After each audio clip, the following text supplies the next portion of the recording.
Mga kababayan, panoorin po natin si Nico David. Kay Nico David po itong video na to at dito meron po siyang isinawalat. Tila meron po siyang nabuking na ginawa ng mga DDS. Ito na po, panoorin natin. So, Tio Moreno content na naman tayo for today's video, kung saan natagpuan siya nagpapakalat ng hindi kaaya-ayang balita. Tingnan niyo po itong picture na to. Basahin natin yung caption niya. They are trying to destabilize Davao, yet the Davaoenos helping those in need. Pinost niya po ito kanina. Ito po yung screenshot. Marami pong nakakita niyan. Tapos ito po yung isa niyang DDS na vlogger din na si Sas. Kilala niyo naman siguro yan.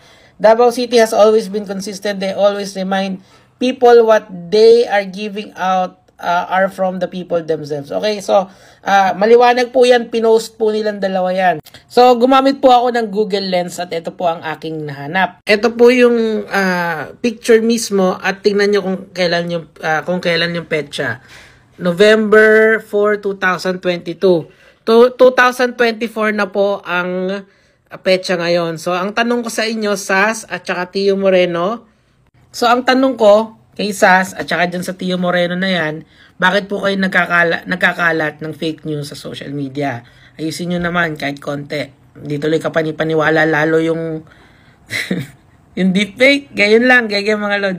Ayun, napanood natin mga kababayan. Na-discover po ni Nico David na recycled po yung photo na ginamit ng dalawang DDS vloggers na nabanggit niya. Nakakahiya po yan if that's the case, no? At saka talagang mako-question na po ang credibility nila moving forward. Kaya nga po na tila na-mention ni Nico David yung video na ipinakalat, ano? So, para ano pat panawalaan natin sila sa mga susunod nilang post at sa mga susunod nilang mga isisiwalat. Kung ganun sa mga malilit na bagay gaya niyan ay gumagamit sila ng recycled photo, no? So, ewan ko na lamang sa mga followers nila kung maniniwala pa rin sila, no? So, siguro kailangan magpalawanag dito ng dalawang taong iyon na nabanggit ni Nico David, no? Pinakita naman niya yung mga screenshots ng kanilang mga post. Siguro dapat magpaliwanag sila bakit sila gumamit ng recycled photo ayon kay Nico David, no? And doon sa mga DDS, kung kayo patuloy pa rin maniniwala, at bibilib sa mga taong yan, ay nasa sa inyo na po. Ang sa akin lang, if that's the case, sa mga ganyang maliliit na bagay ay hindi sila accurate at hindi sila gumagamit ng tamang photo, para po sa akin, mahihirapan na po ako maniwala sa mga sinasabi nila, no, sa social media or sa publiko. Kaya nga po yung video na sinasabi ng mga DDS, no, ako po ay talagang hindi ko po pinaniwalaan yon. Ang sa akin nga po, yung stand ko doon, regardless kung totoo yan or hindi, wala na akong pakialam, no? Pero hindi po talaga ako naniwala doon dahil questionable nga po ang credibility ng mga nagpakalat, no po?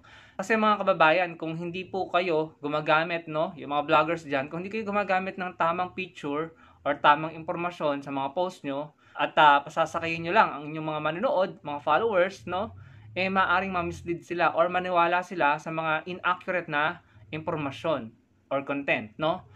At magmumukha po na pagpapabango yan sa inyong mga iniidolo gamit ang mga inaccurate na information or mga recycled photo. Hindi magandang tignan. At yung credibility nyo, mga vloggers, mga content creator, kapag ginagawa nyo yan at nabuking kayo, masisira ang credibility nyo. Maaaring mabawasan ng mga naniniwala sa inyo or baka wala nang maniwala sa inyo.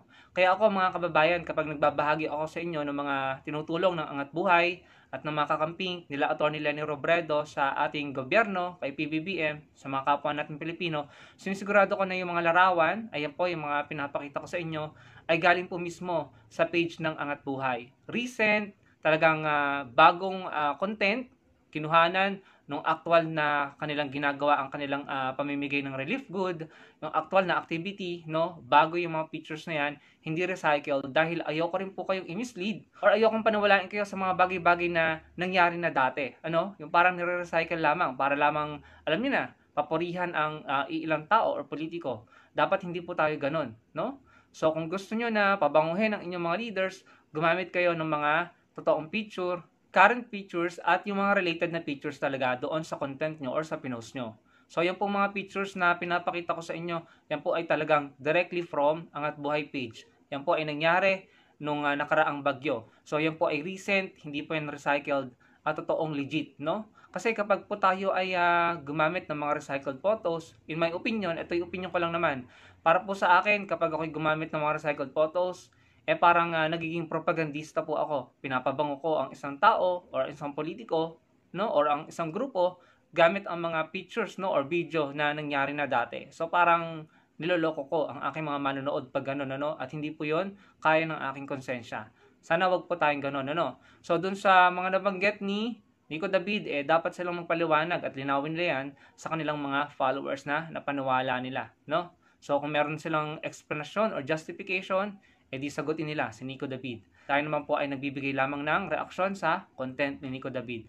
Yun lamang mga kababayan, alam nyo sa panahon ngayon talagang kailangan maging maingat tayo sa pag-absorb ng mga impormasyon sa social media dahil baka mamaya namamanipulate po tayo or napapaniwala or namamind condition para na naman na i-push or iangat ang mga taong hindi karapat dapat manalo or maupo sa ating gobyerno. Dahil pag nagkataon, kapag mga maling tao na naman po ang nanalo, baka tayo na naman po ang mag-suffer, no? O yun lamang po mga kababayan. Maraming salamat sa inyong panonood at sana po i-like nyo ang video natin at magkita-kita po tayo sa susunod kong video. Salamat po.